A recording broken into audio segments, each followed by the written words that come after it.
Das ist mir, glaube ich, noch nicht exzentrisch genug.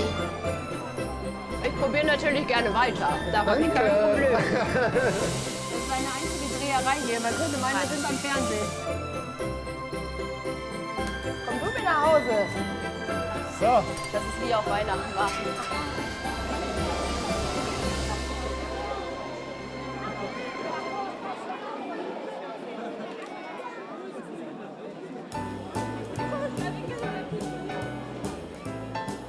Wenn Weihnachten vor der Tür steht, macht sich das Elsass schick. Fenster und Fassaden erstrahlen im festlichen Lichterglanz. Der Duft von Plätzchen und Gewürzen zieht durch Straßen und Gassen.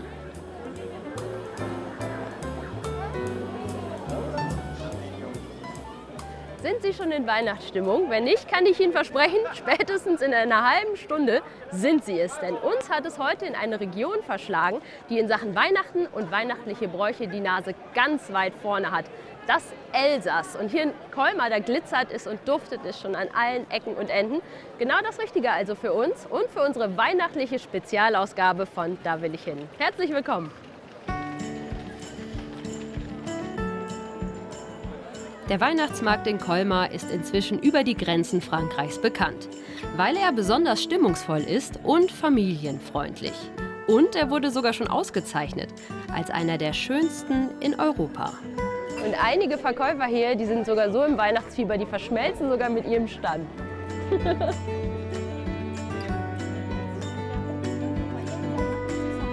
Gleich 5 Weihnachtsmärkte sind über die Stadt verteilt, jeder mit einem anderen Schwerpunkt. An der Place de l'Ancienne Douane gibt's Kunsthandwerk und regionale Köstlichkeiten.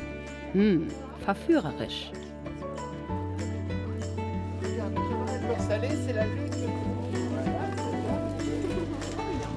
Ich hätte gern Schokolade. Was würden Sie empfehlen? Okay. Was möchten Sie? Milch, dunkle Schokolade? Dunkle gerne. Dunkel. Mit Praline oder Natur? Ich könnte ja mal probieren. Okay, prima. Das ist ein Pralinen, Mandel und Meersalz. Mandeln mit Meersalz. Hat den ersten Preis bekommen in Paris und eine Goldmedaille in London. Ich probiere natürlich gerne weiter. Da habe ich kein Problem. Sauerkraut zum Hotdog, traditionelles ganz modern. Auch kulinarisch gibt es hier einiges zu entdecken. La Petite Venise, das kleine Venedig an der Lauch, hier ist der Kinderweihnachtsmarkt.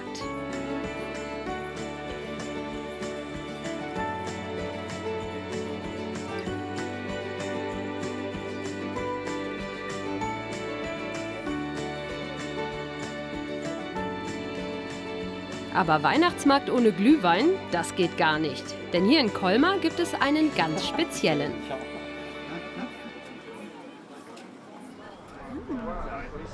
Weißer Glühwein und der sieht noch so besonders aus. Was ist das? Das ist mit einem Enelsbier, ein Elsasser Weißwein mit Honig und Gewürze.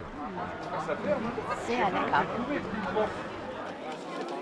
Einer der 5 Weihnachtsmärkte in Colmar befindet sich im Keufuß. Das mittelalterliche Gebäude ist der perfekte Ort, um mich erstmal aufzuwärmen und in aller Ruhe Weihnachtsgebäck zu kaufen. Die Auswahl an Lebkuchen, Makronen oder Plätzchen ist riesig.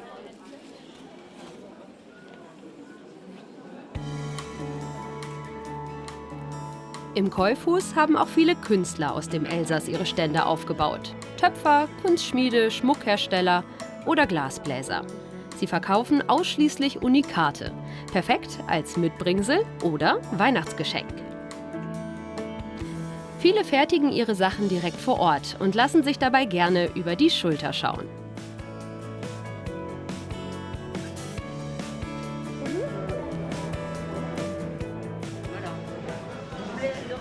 Das ist mir, glaube ich, noch nicht exzentrisch genug.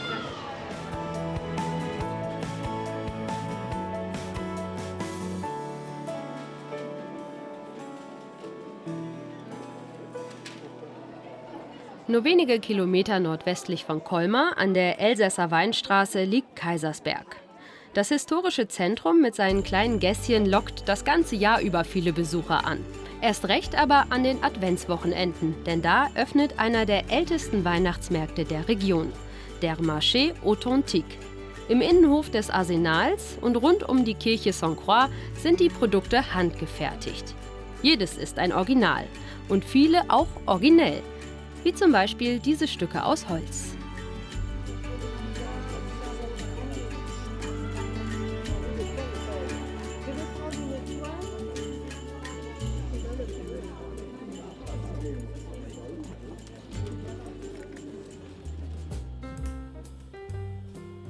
Floristin Sylvie Grandjean gibt in ihrem Blumenladen Brindis Pomme et Pain Tipps und Anregungen für ein festliches Ambiente zu Hause. Dafür bietet sie regelmäßig Workshops an, zu Themen wie Adventskränze und weihnachtliche Tischdeko.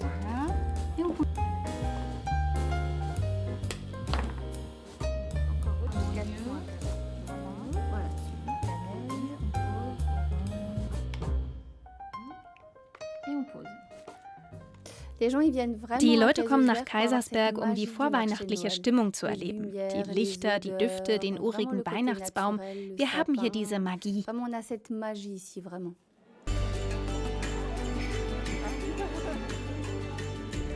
Wo Traditionelles und Regionales im Vordergrund stehen, darf natürlich die Kulinarik nicht fehlen.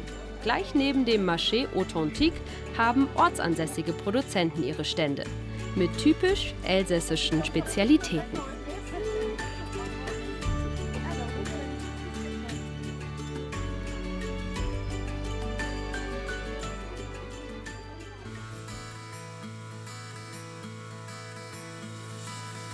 In der Verrerie d'Ain, der Glasbläserei, läuft die Produktion von Christbaumkugeln auf Hochtouren. Das kleine Unternehmen gibt es seit rund 20 Jahren. Gerade mal 4 Glasbläser arbeiten hier. Und die machen alles in reiner Handarbeit. Das Handwerk hat im Elsass eine lange Tradition. Schon im 15. Jahrhundert haben sich Glasbläser in der Region niedergelassen, weil es dort die nötigen Rohstoffe gab.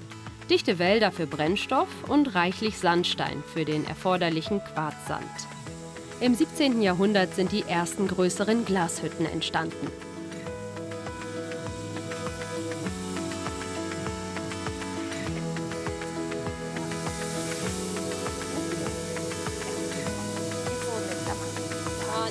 Bei Julienne Dagneau sieht die Arbeit ganz einfach aus. Ob ich das auch kann? Perfekt. Achtung, du musst weiter oben greifen. Da unten ist es heiß. Jetzt gehen wir rüber zum Ofen. Du musst die Glasmacherpfeife die ganze Zeit weiter drehen. Puh, ganz schön heiß. Die Temperatur im Ofen hat rund 1500 Grad. Jetzt gehst du rüber zum Arbeitstisch und dabei immer weiter drehen. Die Glasmacherpfeife vorne ablegen. Jetzt kommst du zu mir und bläst. Du musst richtig kräftig reinblasen. Los geht's. Und blasen, ganz feste und das Rohr immer weiter drehen. Und weiter, noch ein bisschen, noch. Und stopp. Das ist eine einzige Dreherei hier. Man könnte meinen, wir sind am Fernsehen. Jetzt geht es in die zweite Runde. Mal sehen, ob ich es besser hinkriege. Und blasen, ganz fest. Mach weiter und blasen. Noch ein bisschen.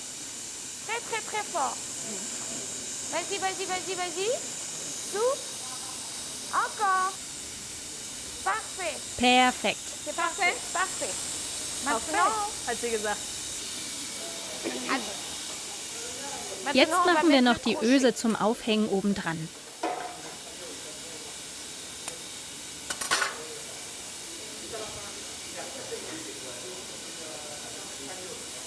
Julienne, wie bist du eigentlich dazu gekommen? Bist du irgendwann morgens aufgewacht und hast gedacht, ich werde jetzt Glasbläserin? Ich habe einen Beruf gesucht, in dem ich kreativ sein kann. Und wenn man dieses Handwerk beherrscht, kann man sich künstlerisch so richtig austoben. Zum Beispiel auch mit Farben. Aber davor muss man erstmal eine 3-jährige Ausbildung machen, um ein Diplom zu bekommen.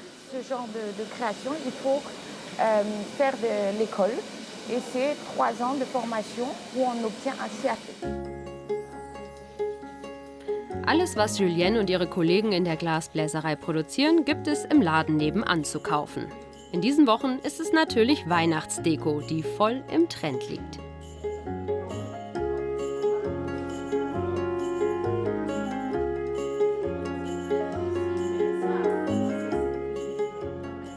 Das ist ja alles schön und gut, was wir hier sehen, aber ja wohl nichts gegen meine selbstgeblasene Christbaumkugel. Ich bin ganz stolz, die kommt auf jeden Fall dieses Jahr an den Weihnachtsbaum. Übrigens, das war nicht immer so, dass wir Christbaumschmuck an die Weihnachtstanne gehängt haben.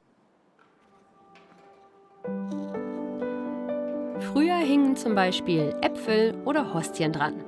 Mehr über die Tradition der Weihnachtsbäume erfährt man in der Saint-Georges-Kirche in Sélestat, eine halbe Stunde nördlich von Colmar. Bereits im frühen 16. Jahrhundert sind die Leute einfach so in den Wald gegangen und haben Weihnachtsbäume ohne Erlaubnis gefällt. Darum hat der Bürgermeister zu jener Zeit beschlossen, für 4 Schilling einen städtischen Förster zu engagieren, damit er die Weihnachtsmaien, wie sie damals hießen, bewacht. Der Eintrag in den Büchern stammt vom 21.12.1521, was wiederum heißt, dass die Menschen damals bereits die Angewohnheit hatten, Weihnachtsbäume zu schlagen und sie in ihren Häusern aufzustellen. Auf der ganzen Welt ist das hier in Sélestat die älteste schriftliche Erwähnung. Die Bäume standen zunächst nicht auf dem Boden. Wie sich das und auch der Christbaumschmuck über die Jahrhunderte verändert haben, kann man in der Kirche sehen. Im Elsass, vielleicht mehr als anderswo, hatte man die Angewohnheit, die Bäume an die Decke zu hängen. Das hatte verschiedene Gründe. Zum einen waren damals Äpfel dran, die Weihnachtsäpfle oder der Christkindlapfel. Weil die Häuser nicht so gut abgedichtet waren, konnten Mäuse rein und die haben alles am Baum angeknabbert. Dann waren die Zimmer damals viel kleiner, es gab keinen Platz, also hängte man den Baum einfach an die Decke. Und drittens konnten so die Kinder darunter tanzen und das Essen, was runterfiel, die Weihnachtsbredele, die Schokolade, das war ihr Weihnachtsgeschenk. Jetzt wollen wir aber das Wichtigste nicht vergessen. Fröhliche Weihnachten.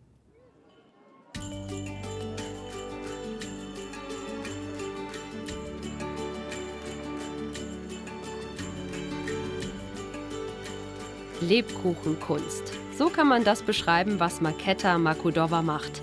Im ganzen Elsass ist sie bekannt. Mit viel Fingerspitzengefühl verziert sie auf dem Weihnachtsmarkt von Colmar Gebäck mit filigraner Spitze. Bonjour. Bonjour. Darf ich mich setzen? Ja, Das sieht ja toll aus, was Sie da machen. danke. Das sind ja richtig kleine Kunstwerke. Was ist das für eine Tradition, Lebkuchen so zu verzieren? Also diese Tradition eigentlich kommt aus Osten. Ich bin Tschechin ursprünglich. Ich lebe in Frankreich schon seit 11 Jahren. Und hier, wenn ich hier gekommen bin, habe ich einfach weitergemacht. Und das mit großem Erfolg. Längst hat Markéta ihre Leidenschaft zum Beruf gemacht. Erst waren es nur Herzen oder Sterne. Inzwischen erschafft sie ganze Märchenwelten aus Lebkuchen und Zuckerguss.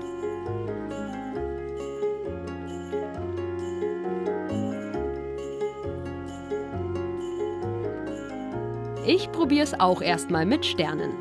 Ui, das ist ganz schön schwer, das auf einer Stärke zu halten. Ja. Eigentlich berühre ich nicht mit der Spitze das Lebkuchen. Ich Verstehe, man ziehe es gleitet nach so oben drüber. Und ich lasse es fallen, die Linien.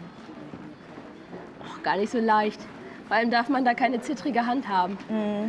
Ich habe mir gerade schon das Häuschen da angeguckt. Wie lange dauert denn sowas, bis Sie das fertig haben? Das müssen ja Monate sein. Ja, da natürlich rechnet man nicht die Stunden. Zuerst muss man ein Projekt haben auf Papier und dann alles ausschneiden und backen, die Teile. Ich glaube, ich habe schon einen Monat verbracht, das Haus zu realisieren. Schauen Sie, ich werde immer besser. Ganz toll. Gar nicht so schlecht. Ja. Aber die sind ja wirklich, die sind ja fast zu schön, um sie zu essen. Aber werden die verkauft, damit man sie isst? Also, Nein, leider nicht. Die Leute behalten sie jahrelang als Deko für Weihnachten. Sie hängen sie auf die Weihnachtsbäume, auf dem Tisch Weihnachten macht man sie in Teller. ja. Und ja, manche werden auch gegessen. Bei denen hätte ich auch Skrupel, sie zu essen. Bei meinem, naja, da kann man getrost reinbeißen. Und in die Lebkuchen aus Guertvillers, da kann man auch getrost reinbeißen. Das ist ein kleiner Nachbarort von Colmar. Und da hat das Lebkuchenbacken eine jahrhundertelange Tradition. Guertvillers um das Jahr 1900. Die Stadt erlebt eine regelrechte Lebkuchenblüte. Damals soll es 9 selbstständige Lebkuchenbäcker gegeben haben. Von denen sind heute nur noch 2 übrig, aber die beliefern immer noch ganz Frankreich.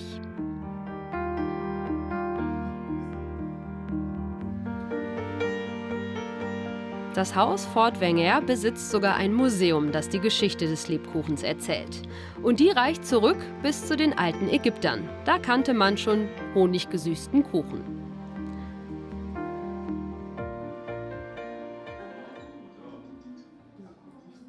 Zuckersüß und quietschbunt ist der restliche Teil des Museums. Und mit diesen Zutaten darf ich jetzt backen. Wir haben da mal was vorbereitet, wie es sich fürs Fernsehen gehört. Steve, was genau ist es? Also das ist unser Mutterteig. Mutterteig. Ja, genau. Die bleibt also bei uns 6 Wochen im Lager.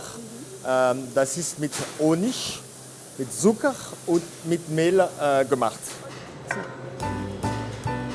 Genau 100? Genau 100. Aha. Ich bin jetzt für die richtige Gewürzmischung zuständig. Diesen Teigbatzen müssen wir zum Glück nicht selber kneten. Das wäre auch ganz schön anstrengend.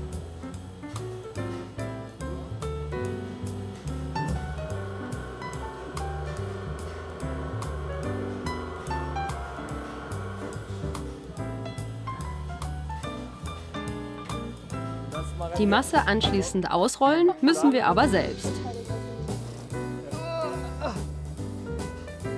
Ganz schön klebrig.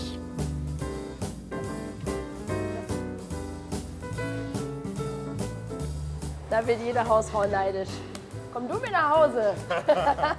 Okay, jetzt rollen. Rollen, genau. Ein bisschen mehr. Mit mehr Kraft. Okay. Ich übergebe das Ruder.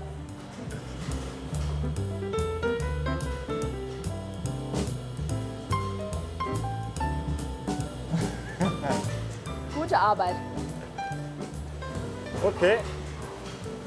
Da hat Steve sich richtig Mühe gegeben. Okay. Boah, ist der Teig dick? Ja. Ja, ist gut so. Na klar, schließlich sollen die Lebkuchen nachher auch richtig schön fluffig sein. So, fertig.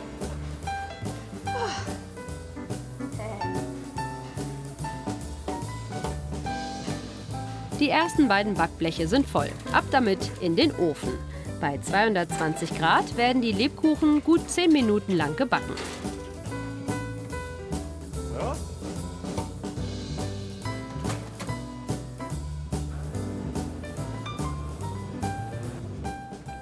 Wie ist Ihre Familie eigentlich zu Lebkuchenbäckern geworden? Also mein Großvater war Bäcker und der hat hier in Guerdwiller Fort Wenger eingekauft in den Jahren 1973. Dann haben mein Vater und meine Mutter das weitergemacht, 40 Jahre.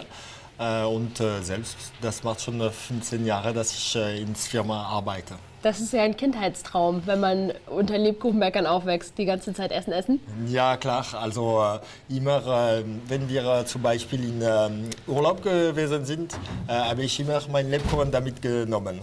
Immer dabei als probieren. Immer dabei. Und wie ist das heute? Können Sie überhaupt noch Lebkuchen sehen? Ja, klar.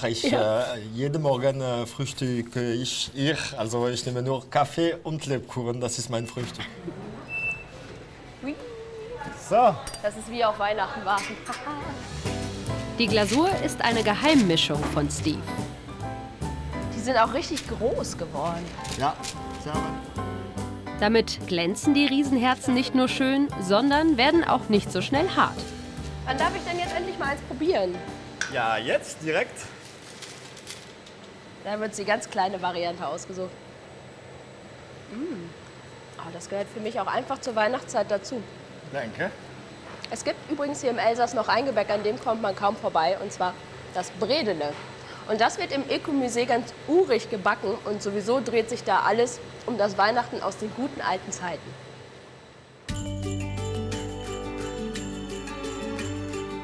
Festlich dekoriert mit Materialien aus der Natur stimmt man sich im Eco-Musée d'Alsace auf die Winter- und Weihnachtszeit ein. Mehr als 70 traditionelle Häuser aus dem gesamten Elsass hat man vor dem Abriss bewahrt und in dem Freilichtmuseum wieder aufgebaut. So ein richtiges kleines Dorf ist entstanden. Ein Kulturerbe, das lebt. Denn nicht nur die Bauwerke zeigen das Leben auf dem Land um die Jahrhundertwende, man kann hier auch den Alltag der Bevölkerung miterleben.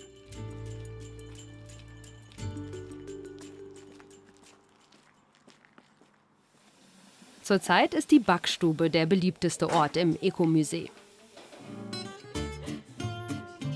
Jeden Tag gibt es Workshops, in denen Besucher ihre eigenen Lebkuchen, Hefemännchen oder Weihnachtsbredele backen. Die Bredele sind das Traditionsgebäck im Elsass. Vom Rezept her ganz ähnlich unseren ausgestochenen.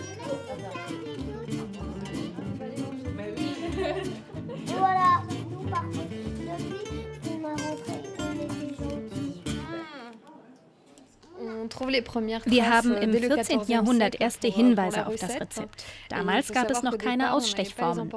Man nahm einfach ein Messer und schnitt aus dem Teig Dreiecke oder Vierecke. Die Ausstechformen sind erst viel später gekommen, so im 19. Jahrhundert.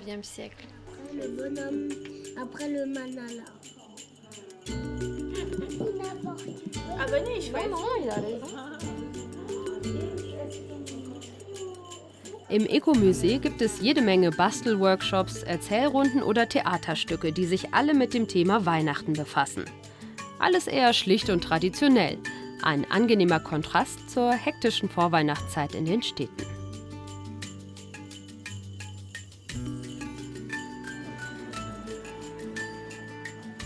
Am schönsten ist es hier, wenn es dunkel wird.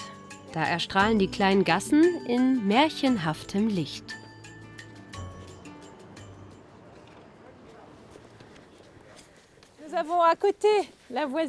Rund eine halbe Autostunde von Colmar entfernt, in der Winterlandschaft der Vogesen, liegt die Farm La Petite Finlande von Annelies Debray und ihrem Mann. Dieser junge, hübsche Kerl hier mit dem rostbraunen Kleid heißt Coca. Er ist ein Comtois. Coca bleibt heute im Stall. Denn Annelies und ich machen einen Ausflug mit Schneeschuhen und Huskies. In La Petite Finlande, dem kleinen Finnland, leben gut 30 sibirische Huskies. Viele von ihnen hat Annelies schon von klein auf. Das merkt man. Die Hunde sind total anhänglich. Da findet man gleich neue Freunde.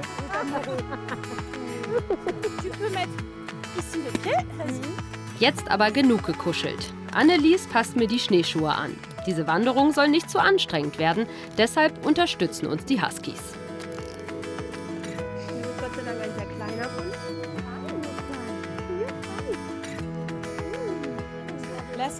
Das ist dein Gurt. Der kommt um die Taille. Falls Sie denken, das passt nicht, ich habe einfach nur sehr viel an. Das ist ja wohl klar. Jetzt müssen wir noch den Hunden das Geschirr anlegen.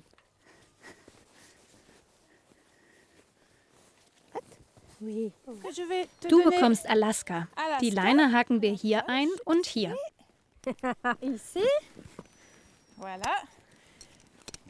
Dein Hund heißt Alaska und du musst mit ihm reden, ihm Befehle geben. Um loszulaufen, sagst du Devant Alaska. Um anzuhalten, Soll ich schon sagen? oh. Devant Alaska. Ja, sehr gut. Und rechts und links, um die Richtung zu ändern. Alles klar? Du bist der Chef. Ich weiß nicht, ob ich das so toll finde, dass Alaska und ich verbunden sind. Aber das werden wir schon machen, ne? Ja, fein.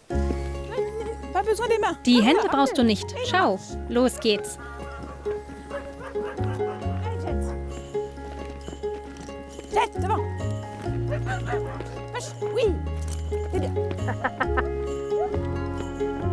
Total einfach.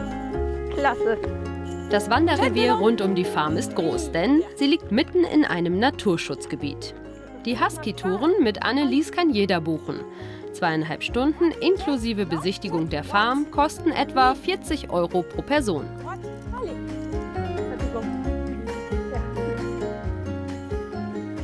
Annelies, wie seid ihr überhaupt auf die Idee gekommen, ein Petite Finlande hier im Elsass zu eröffnen? Ja, ich gebe zu, das ist wirklich etwas verwunderlich. Mein Mann und ich lieben den hohen Norden. Finnland, Schweden, Norwegen. Wir haben dort einige Expeditionen mit unseren Hunden gemacht. Wir wollten dieses Gefühl hierher bringen. Mit den Hunden, aber auch mit Rentieren und Pferden, damit man auch im Elsass typisch nordische Aktivitäten entdecken kann. Wie Schlittenfahrten, Schneeschuhwandern oder Ausflüge mit Rentieren. Die ganze Magie des skandinavischen Nordens.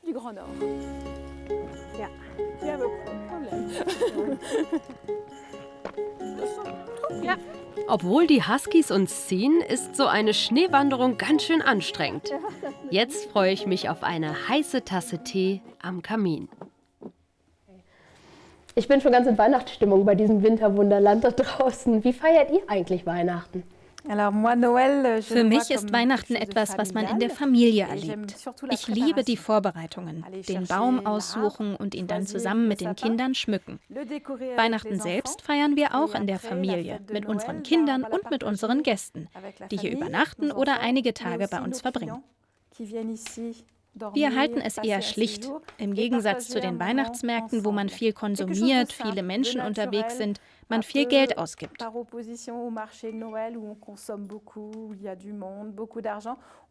Bei uns ist es einfach, ich würde sagen, authentisch. Habt ihr eigentlich auch eine Krippe? Ja klar, ich habe sogar eine lebendige Krippe mit meinem Esel, den Kühen der Nachbarin, all meinen Tieren. Meine Krippe lebt. Das sind keine kleinen Figuren, das ist eine echte Krippe, die die Kinder anfassen und streicheln können. Das macht für mich Weihnachten aus. Ja, eine lebendige Krippe zu Hause zu haben, das Glück haben nicht viele. Die werden dann gebastelt oder gekauft. Es gibt aber einen Ort hier ganz in der Nähe, der übertreibt es mit seinen Krippen ein bisschen. Schauen Sie mal. Das Dorf heißt Bergheim. Seine Bewohner haben 80 verschiedene Krippen gefertigt. Alle in Handarbeit. Am Ortseingang liegen Pläne aus, auf denen man alle Standorte nachschauen kann. Der Rundgang führt vorbei an Fenstern, Türen oder Scheunen zu ganz unterschiedlichen Krippen. Auf Anfrage bietet die Touristeninformation kostenlose Führungen an.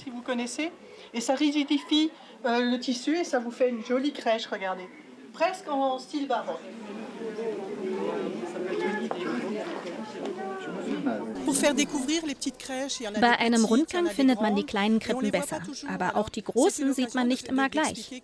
Ich erkläre, wer sie gemacht hat, wie er sie gemacht hat und warum. Dann kann man die Krippen viel mehr würdigen. Im mittelalterlichen Zentrum von Bergheim leuchten die Krippen an fast jeder Ecke. Diese Krippe ist aus Maisblättern. Die nächste im Innenhof eines Winzers aus Weinreben.